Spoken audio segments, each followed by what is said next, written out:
एक बात बहुत ध्यान से सुनिएगा, कुंभ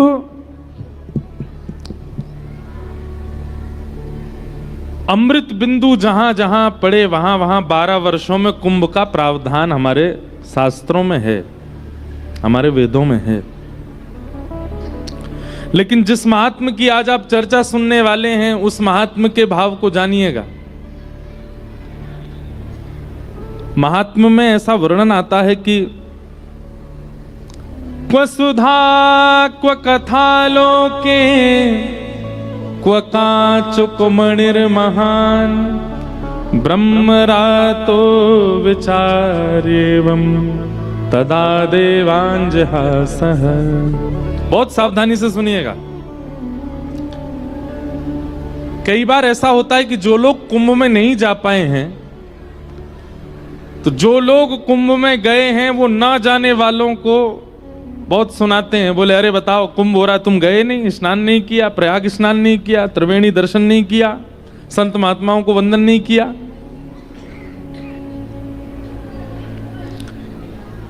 कुंभ अगर आप केवल त्रिवेणी स्नान के भाव से जा रहे हो, कुंभ केवल प्रयाग में प्रणाम के भाव से जा रहे हो, तो कुंभ आप यहां पर भी उसका आस्वादन कर सकते हैं। कुंभ का मूल रूप क्या होना चाहिए? वहां आए हुए दूर दराज से संत महात्माओं के दर्शन, ये कुंभ का मूल रूप होना चाहिए। और दूसरी बात, कुंभ की प्रधानता इसलिए ज्यादा है क्योंकि अमृत बिंदु गिरा था। तो अमृत और श्रीमद् भागवत, इन दोनों के लिए तो भागवत जी के महात्मा कहा गया क्व कांच क्व मणिर महान। भागवत जी तो मणि हैं और अमृत क्या है? बोले कांच के समान है। महंगा क्या होता है? कांच महंगा होता है कि मणि महंगी होती है? हीरा महंगा होता है, हीरा महंगा होता है ना। लेकिन वहां जाकर के भी अगर कथा का आस्वादन नहीं कर रहे हैं, वहां जाकर के भी सुनी हुई कथाओं का नियम पालन नहीं कर रहे हैं, तो कुंभ जाना व्यर्थ है। लेकिन आप हिमाचल में बैठ करके, पंजाब में बैठ करके या कहीं और स्थान पर भी रह करके कथाओं का आस्वादन करते हैं, और आस्वादन ही नहीं करते हैं, अपने जीवन में उतारते भी हैं। जो व्यास जी कह रहे हैं, जो वक्ता कहते हैं, उस बात का आप पूर्ण रूपेण पालन भी करते हैं, तो आप जहां बैठे हैं वहीं कुंभ स्नान हो रहा है। यह बहुत आवश्यक है। हमें लगता है कि तन का स्थान पर उपस्थित होना, नदियों में स्नान करना और इसका पुण्य हमको प्राप्त होता है, ऐसा नहीं है। तन की उपस्थिति ज्यादा आवश्यक नहीं है, हृदय की उपस्थिति बहुत आवश्यक है। हम एक बात बताएं, आप सवेरे सवेरे जब स्नान करते हैं ना, तो अपने बाल्टी में जल भरो और जल भरने के बाद नेत्रबंद करो। नेत्रबंद करते हुए क्या विचार करो? आहा, लाखों लोग चारों ओर खड़े हैं, यहां से गंगा जी आ रही हैं, इधर से यमुना जी आ रही हैं, ये देखो सामने त्रिवेणी संगम दिख रहा है। ये सब मन में सोचना है। गंगा जी का जो वर्ण है वो थोड़ा सा मटमैला जैसा है, थोड़ा जैसे मिट्टी का सा वर्ण होता है ना, ऐसा वर्ण गंगा जी का है। और श्याम वर्ण की यहां से यमुना जी आ रही हैं, बीच में दोनों का संगम हो रहा है। हम नाव में बैठ करके बीच में जा रहे हैं, और इतने में क्या करो, हाथ में वो क्या बोलते हैं, लोटा या फिर मग्गा जो भी, और उसको ऐसे पानी में डाल दो। नाव रुक गई है, त्रिवेणी संगम पे हम पहुंच गए हैं। आहा, तुरंत हम लोग नाव से नीचे उतरे हैं। नीचे उतर के नाक बंद करके ये मारा गोता, तुरंत मग्गा जल अपने सिर पर डालो। हर हर गंगे, हर हर गंगे, हर हर गंगे, श्री यमुना मैया की जय, त्रिवेणी संगम की जय। आपको यहीं बैठे बैठे गंगा स्नान का फल प्राप्त हो जाएगा। अगर तन की उपस्थिति इतनी ज्यादा आप मानते हो, तो आपके पास जो सामने जल है वही गंगा जल हो जाएगा, वही यमुना जल हो जाएगा, वही त्रिवेणी का जल हो जाएगा। और मन से आप स्मरण ही त्रिवेणी का कर रहे हो, मन से आप स्मरण ही प्रयागराज का कर रहे हो, तो मानसिक और शारीरिक दोनों स्नान यहीं बैठ के हो जाएंगे। चिंतित होने की आवश्यकता नहीं। और फिर उसके बाद बढ़िया सुंदर वस्त्र आदि पहन के प्रसाद पाके कथा सुनने आ जाओ। यहां पर इतने सारे संत बैठे हैं, बताओ कुंभ से कम है कोई? इतने सारे महापुरुष बैठे हैं, एक साथ इन सब का दर्शन हो रहा है और कथा श्रवण मिल रही है। कुंभ में क्या करना है? यही तो करना है। त्रिवेणी स्नान करो, संत महात्माओं के यहाँ भंडारा पाओ, उनके दर्शन करो और कथा सुनो। वो सब तो आप यहां बैठ के भी कर लोगे।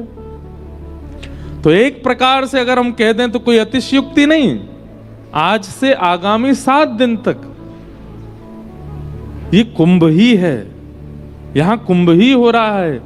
कुंभ त्रिवेणी प्रयागराज जाकर के पुण्य करने वाले व्यक्ति को जो पुण्य प्राप्त होगा वही पुण्य यहां ऊना में चल रही कथा या आपके शहरों में भी कहीं कथा चल रही है, वहां जाकर के भी इन नियमों का पालन करने से आपको वही फल प्राप्त होगा जो प्रयाग में स्नान करने वाले को है।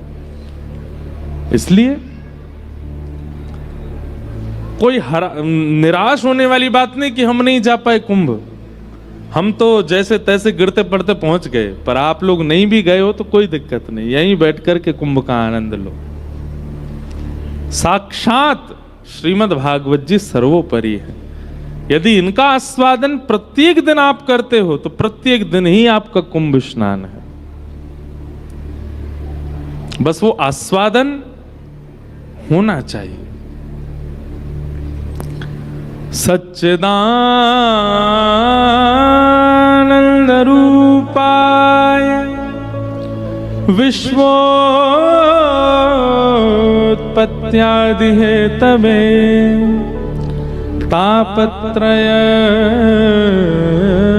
विनाशाय श्री कृष्णाय वयं नमः। सच्चिदानंद रूपाय कैसे हैं ठाकुर जी?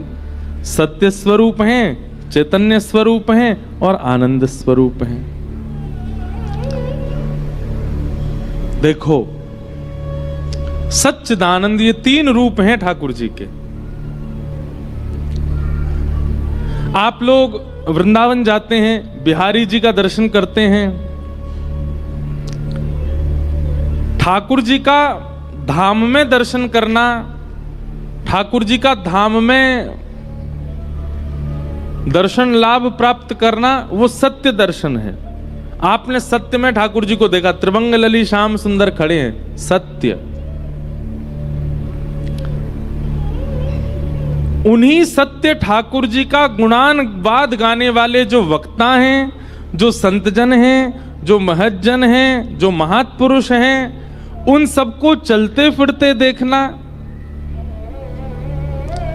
वृंदावन आप गए, गोवर्धन आप गए, वहां पर आपको संत महापुरुष चलते फिरते दिखाई दिए। यही समझना चाहिए चैतन्य परमात्मा का दर्शन है। वही बिहारी जी जो मंदिर में स्थिर खड़े हैं, स्थूल खड़े हैं, वही चलते फिरते संतों के रूप में घूम रहे हैं। सत्य दर्शन मंदिर के ठाकुर जी, चैतन्य दर्शन जितने भी ठाकुर जी के तनु हैं, जय भागवत में वर्णन आता है ना,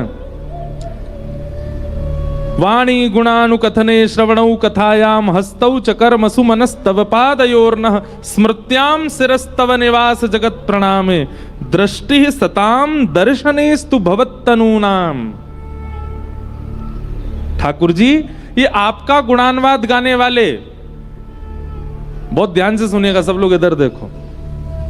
हमारा जनरेटर ऑन हो गया है तो इसलिए बहुत सावधानी से सुनिएगा। नल कुंवर मणिग्रीव की स्तुति है, उसमें वो ये तो कह रहे हैं कि हमें, हमारी दृष्टि आपको देखे, हमारे कान आपको सुने, हमारे हाथ आपकी सेवा करें, हमारे चरण आपकी प्रदक्षिणा करें। पर एक अर्थ इसका यह भी लगाया जा सकता है, हे नाथ, जो आपको दर्शन करते हैं, जो आपको सुनते हैं, जो आपको गाते हैं, जो आपकी सेवा करते हैं, जो आपकी प्रदक्षिणा करते हैं, जिनका जीवन केवल और केवल आप हैं नाथ, ऐसे महत्पुरुष, ऐसे संतजन, ऐसे वक्तागण, ऐसे वैष्णवों को भी अगर हम दर्शन करें तो वो आपके दर्शन के समान है।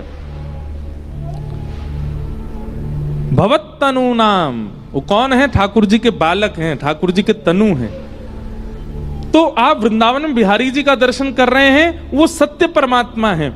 मंदिर से निकलने के बाद ठाकुर जी के वैष्णव भक्तों को देख रहे हैं, वो चैतन्य परमात्मा है। और फिर किसी वक्ता के द्वारा एक स्थान पर बैठ करके कथा श्रवण कर रहे हैं, ये आनंद परमात्मा है। आप कथा में बैठे हो, अपना फोन निकाल करके सेल्फी लेना जरा अपनी, सब लोग लेना नहीं, ऐसे ही बोल रहा हूं। आप लोग अभी अगर अपने आप को देखोगे तो आप लोग इतने प्रसन्न मुद्रा में हो,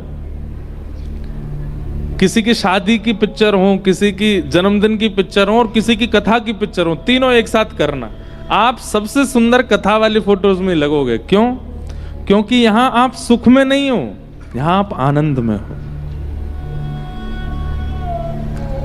तीन रूप हैं ठाकुर जी के, पहले मंदिर में विराजमान हैं, दूसरे संत महत पुरुष और वक्ता गणों के रूप में विचरण कर रहे हैं, ये चैतन्य परमात्मा है।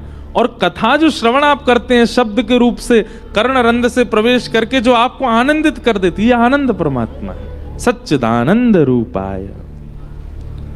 तीनों के दर्शन किए आपने, आपने बिहारी जी भी देखे हैं, आपने संत जन महत पुरुष भी देखे हैं, वैष्णव जन भी देखे हैं, और कथा भी सुन रहे हो, तीनों के दर्शन हो गए। सच्चिदानंद रूपाय।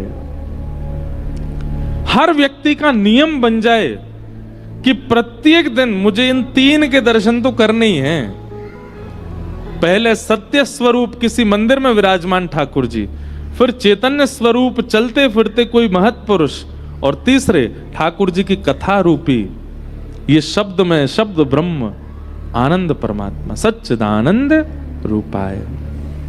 विश्वोत्पत्त्यादि हेतवे, विश्व की उत्पत्ति, पालन और संहार के जो हेतु हैं। अब देखो यहां पर भी बात सिद्ध होती है, संसार का प्रारंभ किसने किया? मंदिर में बैठे जो ठाकुर जी दिखते हैं उन्होंने ही प्रारंभ किया। इस संसार में आने के बाद हर जीवात्मा का पथिक करने वाले, पथ प्रदर्शन करने वाली कथा रूपी वक्तागण, वैष्णव जन, संत जन, ये पालन करने वाले हैं। और संहार के देव वो भी श्रीमद् भागवत है। नाम संकीर्तनम यस्य सर्व पाप प्रणाशनौ प्रणामो दुख समनस्तम नमामि हरिम परम। भगवान का नाम, भगवान की कथा ये संहार करती है। किसका संहार? मानवीय संहार नहीं, उसके पापों का संहार, उसके पापों का नाश। उत्पत्ति कहां से हुई हमारी? पर ब्रह्म परमात्मा जो मंदिर में विराजमान है। पालन हमारा कौन कर रहे हैं? ये संत जन, वक्ता गण, वैष्णव जन। और हमारा संहार कौन कर रहे हैं? ये कथा, ये कीर्तन, ये नाम संकीर्तन। बहुत विचारणीय और बहुत चिंतनीय विषय है अगर कोई चिंतन करे तो। हम आपसे बस एक ही नियम की आज्ञा करेंगे कि एक ही नियम रखिए कि नित्य मंदिर दर्शन, नित्य वैष्णव दर्शन और नित्य कथा श्रवण, ये तीन काम आप करिए और कुछ मत करिए। और बाकी अपना ऑफिस का काम कीजिए, अपना घरचर्या का जो काम है वो करिए, बस ये तीन के लिए एक समय निकाल लीजिए। ये तीन नियम भी अगर आपने प्रतिदिन कर लिए तो एक दिन ऊना में ही, एक दिन हिमाचल में ही आपको साक्षात बांके बिहारी लाल, साक्षात हमारे श्याम सुंदर दर्शन देंगे। ये तीन बस कर लें।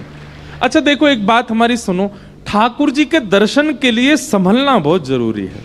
जैसे बर्फीले पहाड़ यदि देखने हैं, बर्फीले स्थान, पहाड़ों का दर्शन यदि करना है तो उसके लिए बहुत सावधानी से नीचे से गाड़ी चला के ले जानी पड़ती है। कई जगह मोटे मोटे राउंड आते हैं, कट आते हैं, बहुत कुछ आता है। सब जगह आपको सावधानी रखनी है। सावधानी से अगर आप अपनी गाड़ी चला करके ले गए तो मनाली पहुंच जाओगे, शिमला पहुंच जाओगे, कश्मीर पहुंच जाओ। पहाड़ी बर्फीले पहाड़ों का दर्शन जिनको देखते ही मन बिल्कुल आनंदित हो जाता है, ठीक वैसे ही श्री ठाकुर जी को देख करके मन आनंदित होगा, पर उसके लिए सावधान रूप होकर के जीवन जीना बहुत आवश्यक है। सावधानी हटी, दुर्घटना घटी। हम लोग कई बार कथा सुनते हैं, संत जनों को, वैष्णव जनों को प्रणाम करते, पर असावधान रहते हैं। असावधान कैसे रहते हैं? जैसे ही कोई भोग की वस्तु, काम की वस्तु, क्रोध की वस्तु सामने आती है, अपना आपा खो देते हैं। सुनते तो कथा हैं, संत जनों को प्रणाम तो करते हैं, दर्शन तो करते हैं, पर जैसे कोई भोग्य वस्तु सामने आती है तो अपने आप को रोक नहीं पाते उसको भोगने से। ये असावधानी है। कथा सुनना यहीं तक सीमित नहीं रहना, इसी से भगवत दर्शन नहीं होगा। इसके बाद आपका जो जीवन है उसमें सावधानी बहुत आवश्यक है।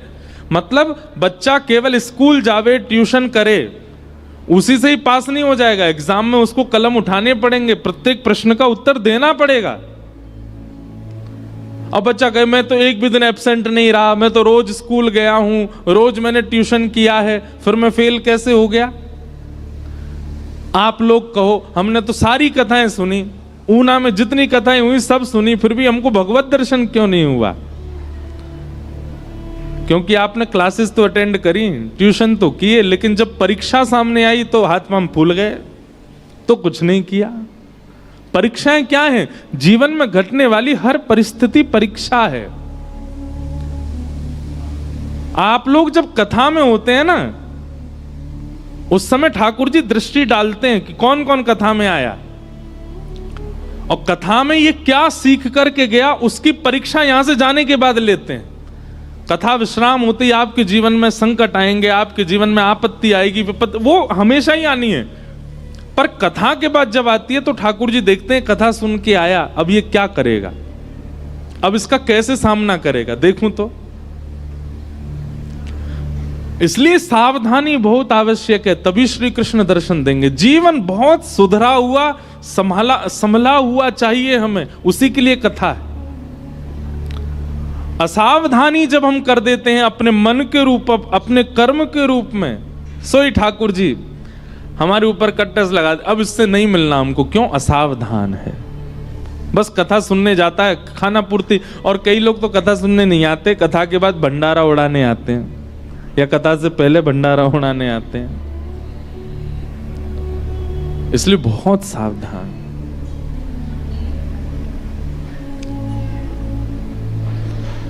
तापत्रय विनाशाय, जिसने सावधानी रखी उसका क्या होगा? बोले तापत्रय विनाशाय। तीनों प्रकार के ताप, तीन प्रकार के दुख हैं, आदि दैविक, आदि भौतिक, आध्यात्मिक। ये तीन ही दुख हैं हमारे जीवन में, चौथा कोई दुख नहीं होता। इन्हीं तीन दुख के अंतर्गत सारे दुख होते हैं। जो सावधानी रखता है या फिर जो तीन नियमों का पालन करता है, भगवत दर्शन, वैष्णव दर्शन और कथा श्रवण, उसके तापत्रय विनाशाय, तीन प्रकार के तापों का नाश करते हैं परमात्मा। ऐसे श्री कृष्णाय वयम नमः, ऐसे श्री कृष्ण को हम बारंबार प्रणाम करते हैं। एक भाव में गाता हूं, जिसको तेरा भरोसा, जिसको तेरा सहारा, जिसको तेरा, गाओ मेरे साथ, जिसको तेरा सहारा, जिसको तेरा भरोसा, जिसको तेरा सहारा, जिसको तेरा भरोसा, जिसको तेरा सहारा। इतनी संख्या में आप लोग बैठे हो, लेकिन आवाज फिर भी नहीं निकल रही है, क्यों? एक बात हम बताएं, हमने कहीं कथा में सुना था कि जो व्यक्ति कथा में बैठ कर के गाता नहीं है और करताल नहीं बजाता है, उसको अपने अगले जन्म में गूंगा बनना पड़ता है, और फिर अगले जन्म में उसके हाथ भी नहीं होते। वो कहे ठाकुर जी आपने मुझे जीव क्यों नहीं दी, आपने मुझे हाथ क्यों नहीं दिए? ठाकुर जी कहते हैं पिछले जन्म में तुझे हाथ भी दिए थे, जीभ भी दी, फिर भी कथा में जाके तेने कीर्तन नहीं किया। इसलिए जब भी कोई भगवत भाव गाया जाता हो, जरूर गाया कीजिए। स्वर कैसा है, राग कैसा है, इस पर चिंता मत करो, अनुराग से गाओ। जिसको तेरा भरोसा, जिसको तेरा सहारा, जिसको तेरा भरोसा। कितना डर है आप लोगों को अगले जन्म में गूंगा ना होने का। बताओ, जब हमने डराया तो गाया, मतलब डराते नहीं तो नहीं गाते यार।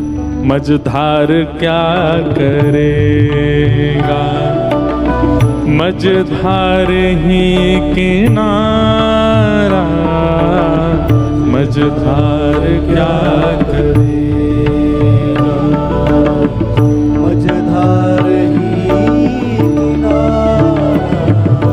जिसको तेरा भरोसा, जिसको तेरा सहारा, जिसको तेरा भरोसा, जिसको तेरा सहारा, तेरी कृपा से भगवन भक्तों की नाव चलती, तेरी कृपा से भगवन भक्तों की नाव चलती, तूफान आंधियों में सबको ही राह मिलती, तूफान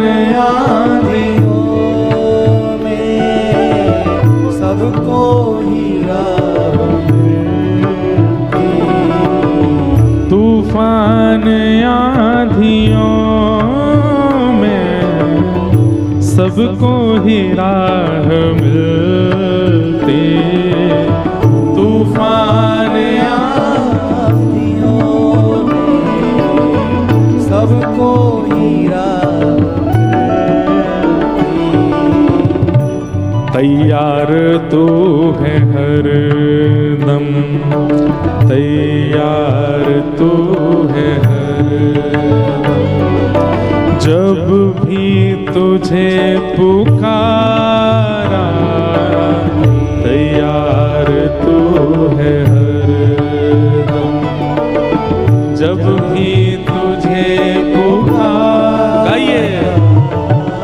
जिसको तेरा भरोसा, जिसको तेरा सहारा, जिसको तेरा भरोसा। श्री राधा रमन लाल की।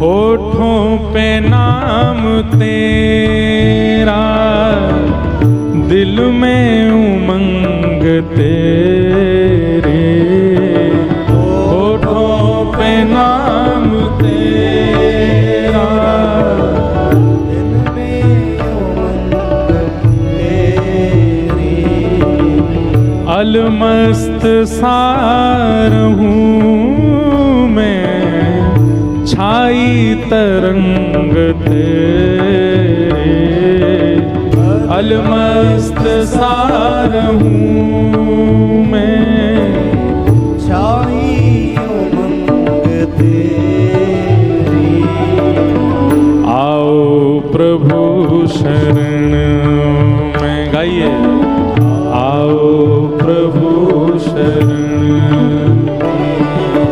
आओ हरि शरण में, आओ हरि शरण, हे हरि नाम सबसे प्यारा, आओ हरि शरण में, हरि नाम सबसे प्यारा, जिसको तेरा भरोसा, जिसको तेरा सहारा, जिसको तेरा भरोसा,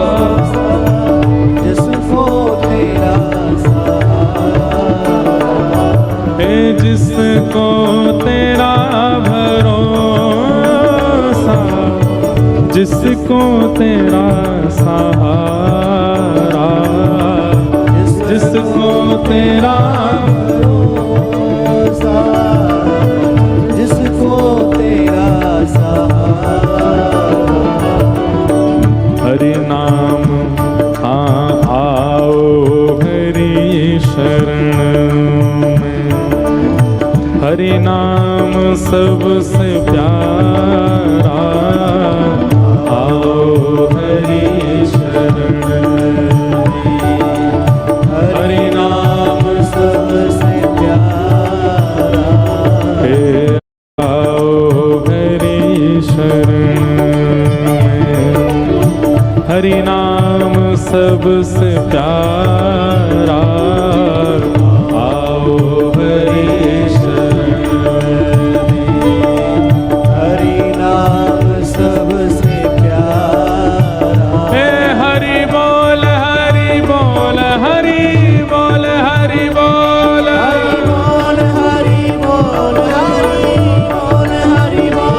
हरि बोल हरि बोल हरि बोल हरि बोल हरि बोल हरि बोल हरि बोल हरि बोल। हे हरि बोल हरि बोल हरि बोल हरि बोल, हरि बोल हरि बोल हरि हरि बोल बोल। हरि बोल हरि बोल हरि बोल। हरि बोल हरि बोल हरि। भुजा उठा के हरि बोल हरि बोल हरि बोल हरि बोल, हरि बोल हरि बोल हरि बोल हरि बोल। हरि बोल हरि बोल हरि बोल हरि बोल, हरि बोल हरि बोल हरि बोल हरि बोल। हे हरि बोल हरि बोल हरि बोल हरि बोल, हरि बोल हरि बोल हरि बोल हरि बोल। हरि बोल हरि बोल हरि बोल हरि बोल, हरि बोल हरि बोल हरि बोल हरि बोल। हे हरि बोल हरि बोल हरि बोल हरि बोल, हरि बोल हरि बोल हरि बोल हरि बोल। हरि बोल हरि बोल हरि बोल हरि बोल। हरि बोल हरि बोल हरि बोल। हमारे मैं कथा में बताता हूं कि हमारे श्री चैतन्य महाप्रभु वो जिस गांव में जाते तो अपने शिष्यों को कहते जाओ भिक्षा लेकर के आओ, घर घर से भिक्षा लाओ। काय की भिक्षा लेके आए? आटा दाल चावल। काय की भिक्षा? बोले आटा दाल चावल की नहीं, हर घर के द्वार को खटखटाओ और जब कोई आवे तो भुजा पसार के कहना एक बार हरि बोल बोल दो, नाम की भिक्षा लेकर के आओ। मैया तेरे पांव पड़ूं एक बार हरि बोल, मैया तेरे पांव पड़ूं एक बार मैया तेरे पांव पड़ूं एक बार हरि बोल, मैया तेरे पाँव पड़ूं एक बार हरि बोल। हे बोल हरि बोल हरि बोल हरि बोल, हरि बोल हरि बोल हरि बोल। हे हरि बोल हरि बोल हरि बोल हरि बोल, हरि बोल हरि बोल हरि बोल। हे मैया तेरे पांव पड़ूं एक बार हरि बोल, मैया तेरे पाँव पड़ूं एक बार हरि बोल। लोग बाग पूछते एक बार हरि बोल बोलने, कोई कहता है 10 बार बोलो, 11 बार बोलो, 108 बार बोलो, आप कहते हो एक बार बोलो बस। बोले हाँ, जिसकी रुचि होगी वो तो हजारों बार लाखों बार बोलेगा, पर जिसकी रुचि नहीं है वो एक ही बार बोले। और एक बार बोलने के बाद जब उसकी मृत्यु हो और मृत्यु के बाद जब वो यमराज के पास जाए तो वहां जाके पूछना कि हमने एक बार हरि बोल बोला, उसका क्या फल मिलेगा हमको। एक व्यक्ति की मृत्यु हुई, उसने एक ही बार हरि बोल बोला था। मृत्यु के बाद जब यमराज के पास गए तो यमराज ने कहा हाँ भाई तुमने जीवन भर बहुत पाप किए हैं,